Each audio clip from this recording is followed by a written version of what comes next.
We're on Kiddushin, Perek Aleph, Mishnah Tet, ninth Mishnah in the first chapter of Kiddushin.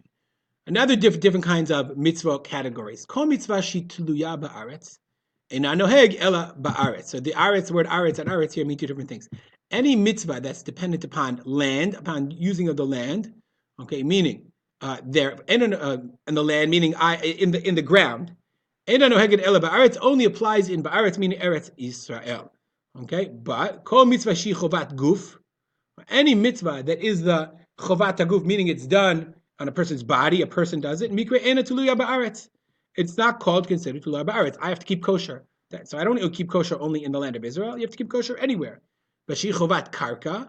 But if it's about the karka, the land itself, mikra tuluya ba'aretz, then it's called the mitzvah tuluya ba'aretz. Trumot and masrot, depending upon karka. So that's considered tuluya ba'aretz. Trumot, masrot, leket, shikha, shvi'it, shmita, etc.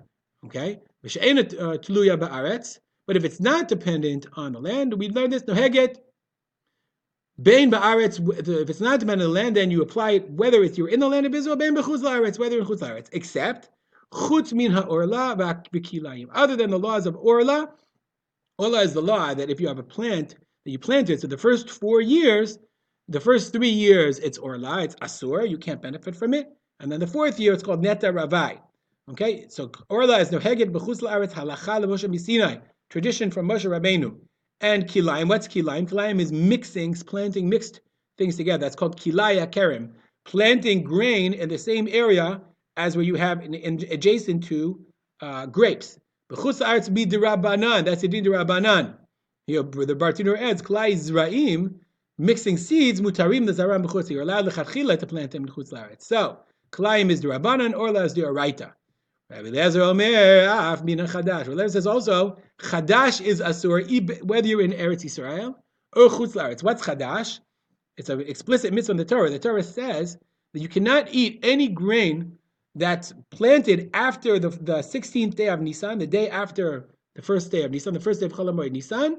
Okay, you can't eat it if it was planted after that until the next Chodesh Nisan, meaning all the wheat that grew in the winter, you can't eat until after the Korban HaOmer is brought. That's called Chadash, new grain. It's a Yisrael D'Oraita, it's explicit in the Torah. So that applies definitely to Eretz Yisrael. Rabbi Eliezer says that rule also applies outside of Eretz Yisrael. You're not allowed to eat any grain that's grown during the winter until after either the Korban HaOmer is brought on the 16th of Nisan or the 16th of Nisan if there is no Korban HaOmer, which there isn't today. Okay, so it's Asur b'chutz la'aretz b'na Torah. Eliezer says afapishu chovat karka, even though it is part, connected to the ground.